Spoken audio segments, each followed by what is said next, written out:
Or sometimes this is MLB The Show making me have to reopen my game. That one ripped right center field. Is that gone against a lefty? It's gone! 60 power versus lefty. That's a goner. Oh, sorry about that. We're back. The stream died. I'm back. I hate when it happens because then we have to put more episodes. Then there's like, because this has happened so many times that I've had to make multiple parts. Like, if the first part's only like 7 minutes long to 10 minutes, I'll just delete that and we'll just only have the other one. But if it's like over 20 minutes, like the last stream was, then I have to keep it because that's 20 minutes worth of stuff that was missed. And a good chunk of games. But so far, in the month of May, we've only lost 2 games. It's Monday morning, and welcome to Inside the Show. Looking first at the NL Central, Javier Escobar was hot at the plate, collecting. We're 36-10. We're 9 games ahead of the Cubs, who are in second. We are by far the best team in the league, and it's not even really close. The closest team is the Rockies, which are 32-14. In the standings, the Rays sit in the last place in the American League East. I don't know where this came from.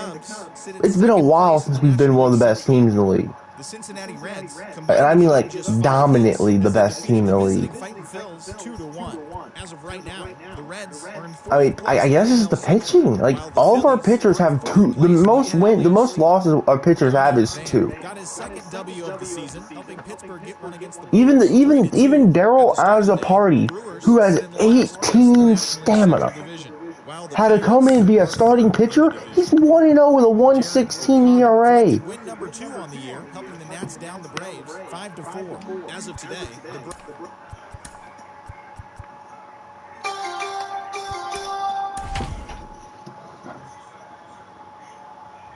Damn. So LeBron's out for multiple weeks, and Gavin Lux tears his ACL.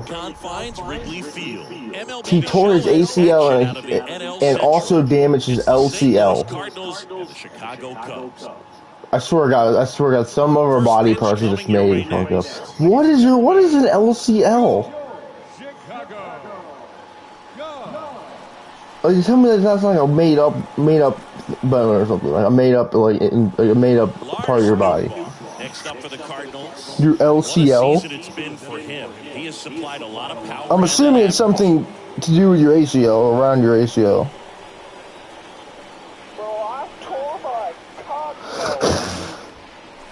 And the first pitch misses for ball 1. Well, you can't have anything in the choice. Kicks and fires. Joe Musgrove is going to be sidelined after he fractures toe in weight room accident. So Joe Musgrove's going to be out for a bit because Joe Musgrove fractured his toe in a weight room accident. Bro's probably getting mad because he couldn't lift the dumbbell, so he kicked his dumbbell like, oh, my toe got fractured. Could kick my dumbbell. Lars Nootbaar getting ready to hit. Really good piece of hitting last time. Going to the opposite. Lars at second.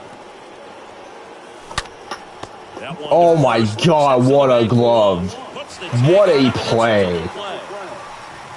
Oh my God! I'm replaying that. I don't even care. Zan, look at that. God damn! Next is the designated hitter, Lars Nootbaar. I can't even be mad about that. Come on, runner at first. Base hit up the right center. That's gonna be a double. Oh, that's a triple.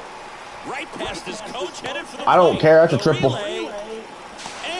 Never mind. But the run did score, so it doesn't really matter. Base hit. Runners at first and second.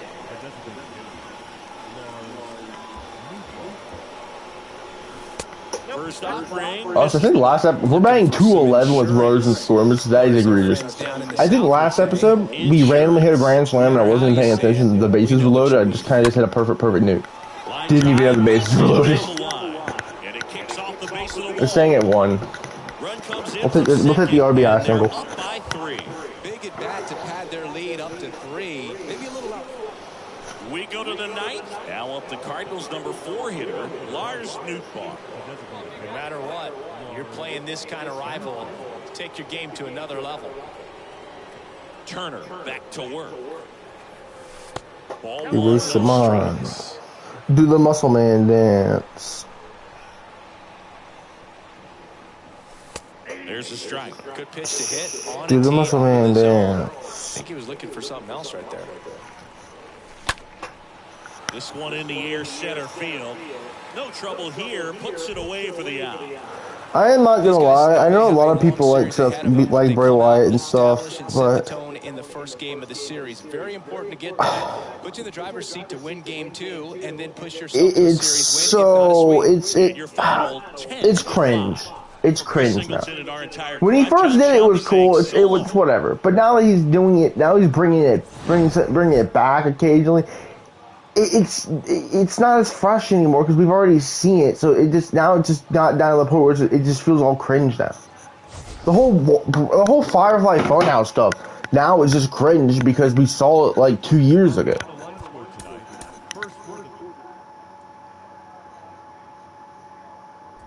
Like,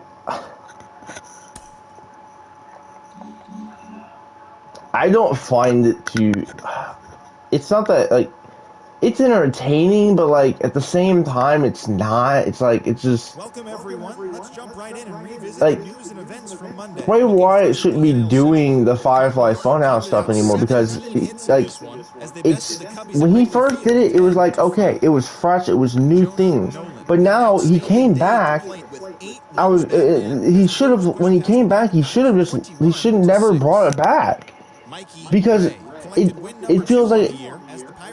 He shouldn't bring it back because it feels like he's reliving it right before he got released. He got released, and I was hoping when if he came back, he was just going to leave the Fiend back. That he was going to get rid of the Fiend and stuff, get rid of the Firefly Funhouse because that's all old. Just like it's all part of his old run, and he's trying. They're trying to get you to forget about that run, so don't bring it back.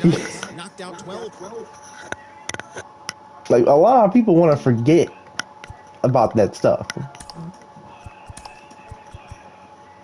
It's supposed to be a new Bray Wyatt. It's supposed to be him, like him as himself. And the whole Uncle Howdy stuff, it's... Hello, baseball fans, and welcome. The show brings you a something new, but like at the same time, it really doesn't feel like something new. He needs to wrestle more often too. He's only really had one actual match. He's had 2 if you want to count the live event. But he's only actually had 1 match on television, and that was at. So now the DH, that was at the very. That was whatever pay-per-view.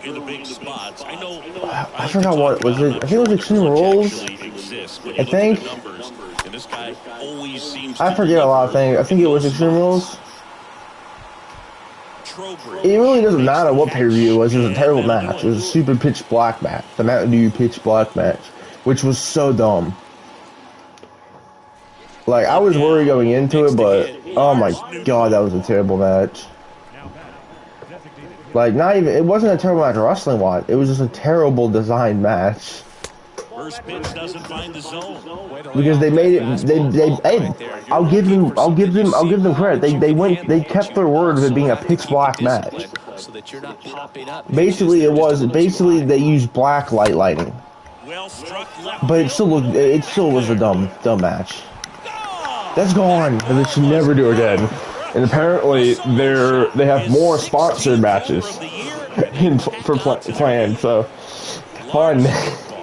What's next? We're gonna have a Snickers match at WrestleMania where people throw Snickers at each other.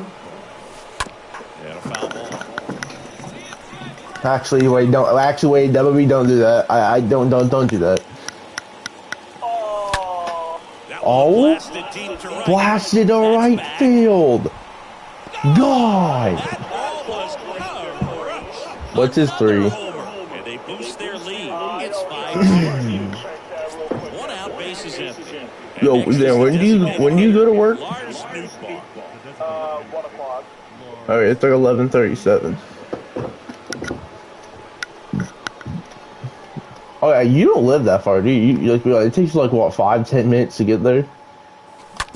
On the ground, right side.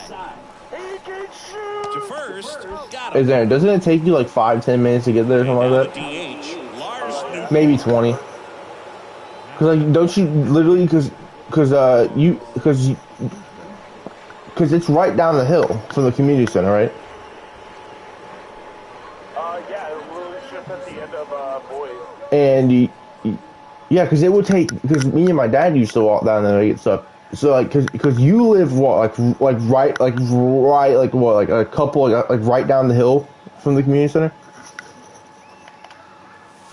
Because isn't the community center like you just have to make a turn and then just go straight down? Double play. And it goes 1-6-3. Because if I were to get a job there, I would have to leave like an hour before because I live farther away. Because I have to like to cross the tracks. I could do that in about 30 minutes.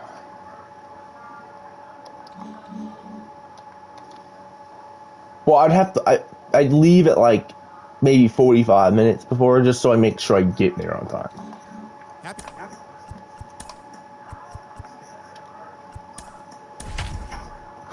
We're having a really good season. Like, we are playing really good. But yeah. Oh, I've been looking at places because I would prefer to get a job that I can like that I could I can like walk to because my dad can because I don't want my mom at the drive because he already has to wake up at like 6 to take my dad to work. Because my dad could walk down there because it's literally right down the street from our house, but he has to wear steel-toed boots, and you probably know it's hard to walk in steel-toed boots, and especially if it's like cold and stuff. And out lefty. Swing, and this one's bounced to the ground. I'm trying to get a job my dad works at. Problem is, there's this one job that my dad literally describes as the monkey job because a monkey probably could do it. So I'm like, I should be able to do it. If a monkey can do it, I should be able to do it. The pitch.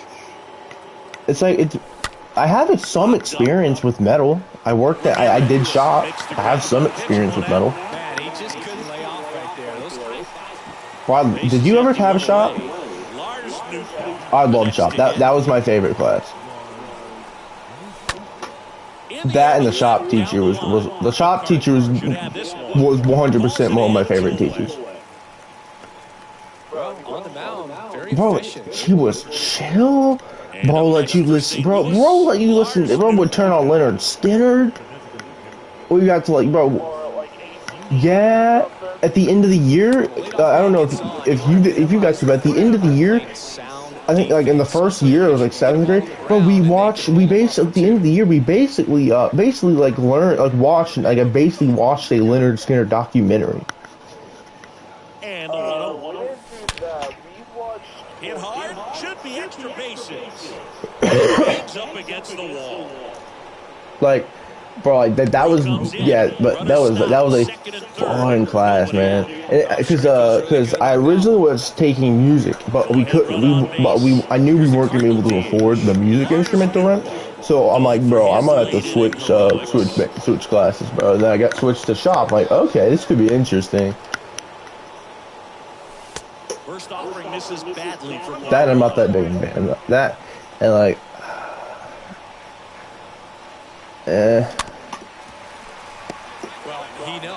the only time I actually liked music was I forgot what year it was, but we got to use the recorder. That was fun when you got to use the recorder. That was fun. Oh, Paul is crushed. Wait, who's that talking about? And it's 6-5. Picks himself up an RBI. A well-deserved double on a great swing. Well, this is a big win. Yeah, I think he was originally drafted by the, So hard to pull those out, but I think this team did a great job of keeping the crowd why am I blanking? The Clippers. The Clippers. Everything down, keeps the He was drafted by the Clippers. of the opposing team down a bit. OKC. Final. Huh? You talking about Shai Gilgeous-Alexander, right? Yes, he was drafted by the Clippers. He was drafted by the Clippers, but was traded, I think, in 2019, 2020. He was traded for Paul George, basically. In the National League Central, the Redbirds He was traded to OKC for Paul George, which was honestly one of the best trades that the Thunder have done. Because they also got a crap ton of picks from it. The San Diego Padres pitched well, allowing only 3 hits as they bested the Cubbies at Wrigley Field 3-1. The Pittsburgh Pirates. Yeah, that was the same year they traded Russell Westbrook to the Rockets. Because Paul George then requested a trade. As Milwaukee took one from the Dodgers.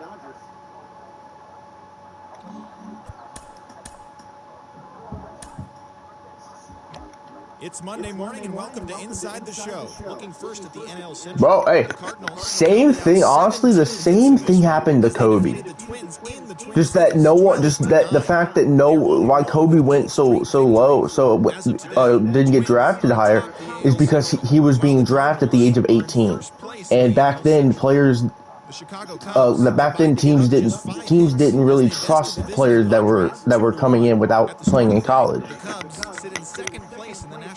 But I guess Kobe proved them wrong, so. Greg Cox launched 2 home runs and added 5 RBIs to his total as Cincinnati got the best of the Pirates. 15. Yeah, he was. His modest hitting streak was also extended to 5 straight games. Entering the day's action, the Pirates sit in 3rd place in the National League Central Division, while the Reds are 4th in the division. The Brewers grabbed 13 hits in the game as they pushed past the Dodgers at 7-5. Heading into the day, the Dodgers sit in 4th place in the National League West, while the Brewers are in last place. I think at that point, I think Paul George was finishing close to the DPOY around then. Like he was almost an MVP. Place in the National League East Division, and the Mets are 4th in the division. Oh. I don't know. I think both teams won the trade. Because Paul George has been actually pretty good. As of right now, I think it goes both ways. But I think in the next couple years, the Thunder are gonna win that trade. They have so many picks. They have so many picks.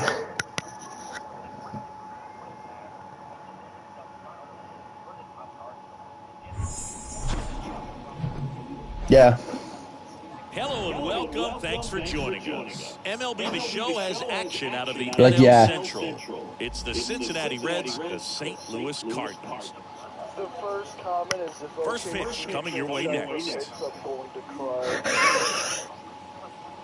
Yeah, Chet. Oh yeah, they still have Chet. Who Chet sadly got hurt, which I kind of predicted that too. Because you know what's funny? Chet, physically wise, is the complete opposite of Zion. Zion, physically wise, hurts his chances of getting it raises his chances of getting injured because he's so big, right? Chet is the complete opposite. He has higher chances of getting injured because he's so tall, but he's like I don't even think he's 200, and he can play power forward in center. That's gonna hurt him getting that. That's gonna raise his chance of getting injured. That's why I said 2019 when Zion was drafted. I said I told Brian, a lot of my friends, I said when Zion was drafted, they all were saying that Zion was going to win Rookie of the Year. I said no. I think Ja's going to win Rookie of the Year. Because I said, knock on wood, I fear that Zion might get hurt.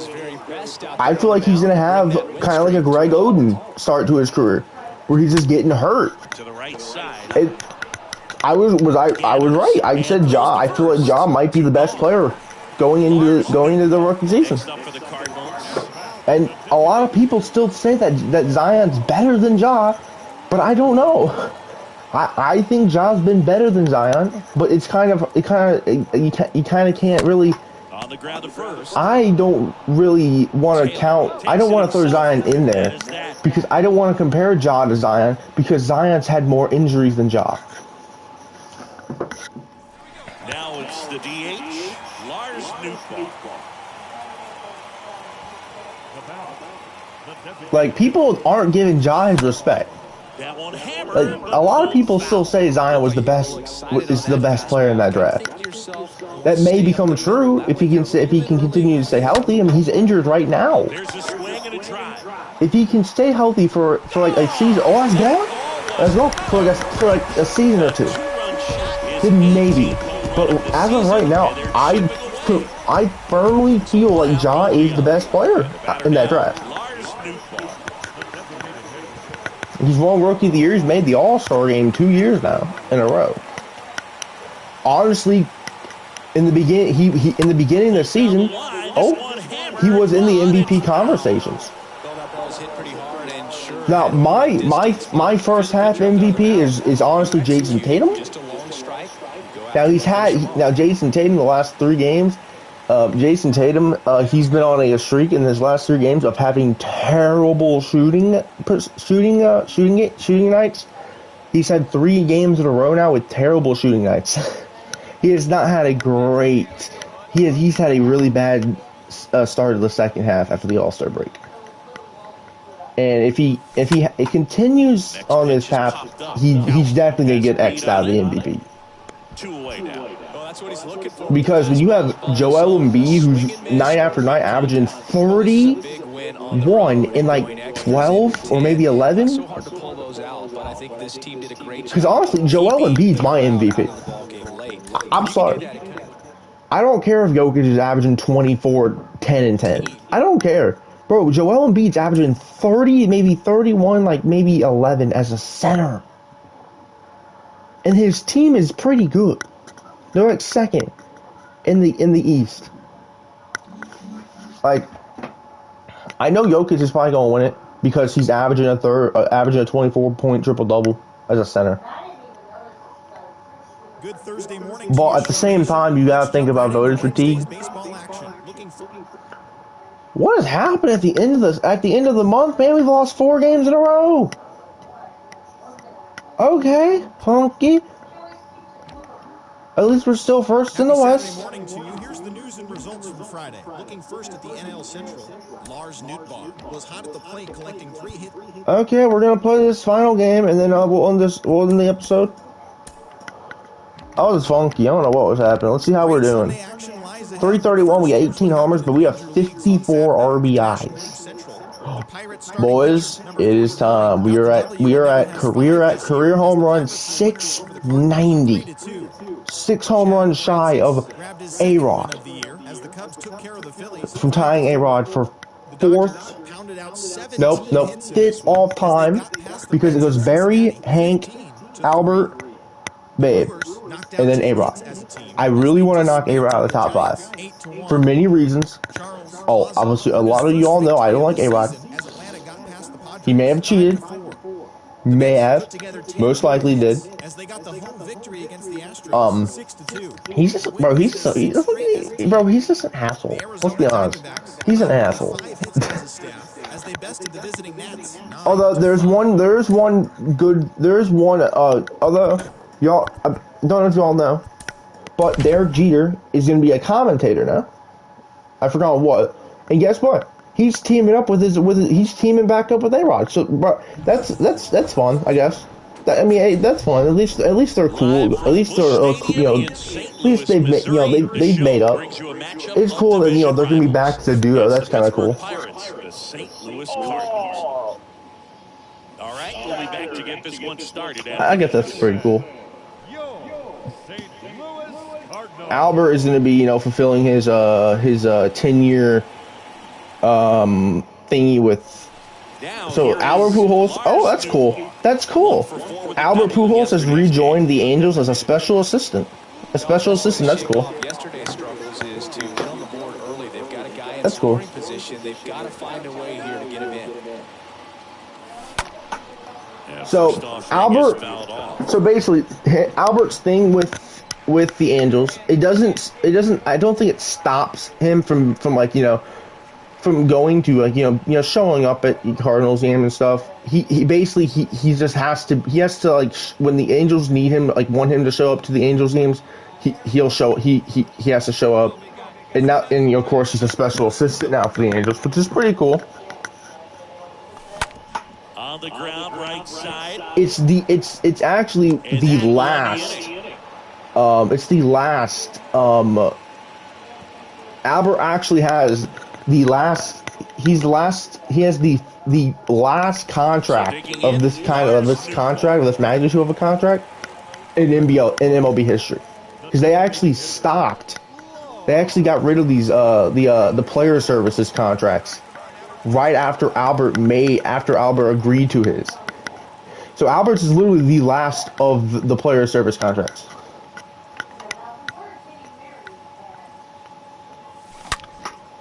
I would love to see is after Albert fulfills his thing, his player services, is Albert comes to the Cardinals and becomes the hitting coach.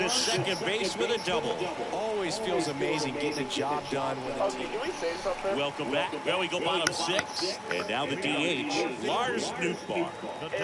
The wind of the pitch. Hard hit, right side. The throw to first. One up, one down. Pretty good job of the mound. Lars Nootbaar will hit next. He would have been probably number 1 in the whole mud chart. Maybe. I don't know. I mean, 762 is a super high. He would have to play for like at least 3 more seasons. He would have to play at least 3 more. Oh. Like, he stayed here and played like how he was. I don't know, because the Angels, believe it or not, apparently I think the Angels are actually more of a home run friendly stadium than Busch is, because Busch Stadium's actually not that much of a home run friendly stadium. Okay, hey, we end off this month. We put up the team was pretty good in the month of March and May. We only lost. I mean, we had a very, very bad ending to the month, because before that we only lost 2 games the entire month. Then we lost to Cincinnati. We got swept in the 3-game series against Cincinnati. Then we lost the first game to Pittsburgh. We won the second. We lost the third game to Pittsburgh. We ended up losing 7 games this month. Pretty good, though. That's still pretty good. I mean, we are still the best team in the league. We're 44-15. The Rockets are 43-17. The American League is actually ass. The American League is actually garbage. Oh yeah, the entire American League is garbage. The best team in the American League is the Red Sox with 36-25.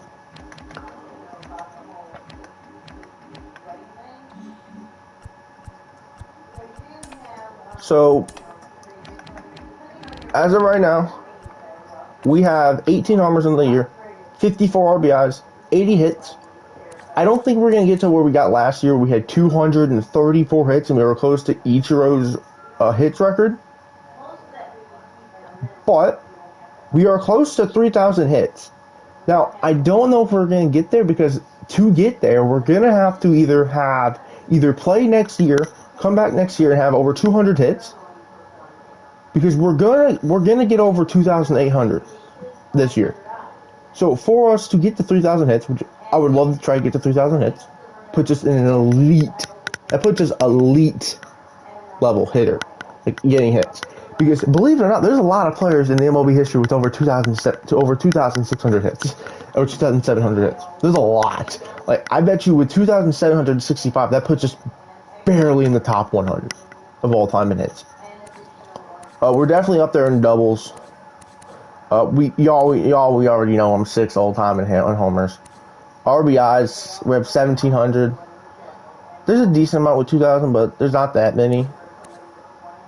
I know there's, you have Hank, Babe, Albert. I think Miggy might. I'm not sure. We have a really good career OPS.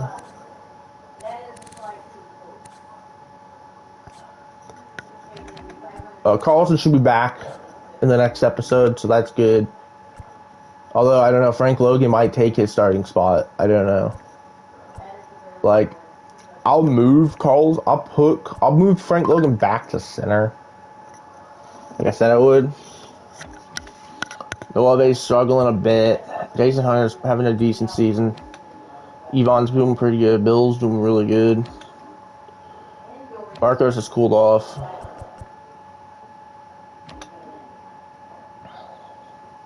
Guy's doing pretty good as a starter with 18 stamina.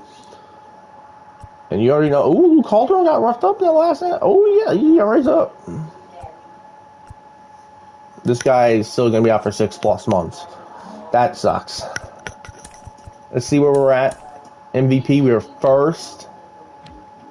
You already know.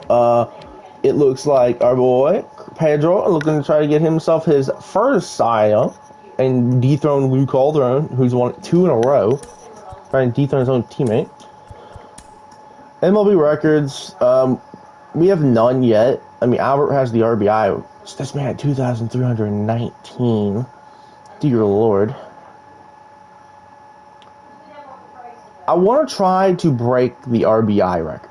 It's 191, and I know we're probably not gonna have a chance because we're so late in our career. But I want to try. Ricky Henderson holds the record for the most career runs, and he broke that on the Dodgers. Interesting.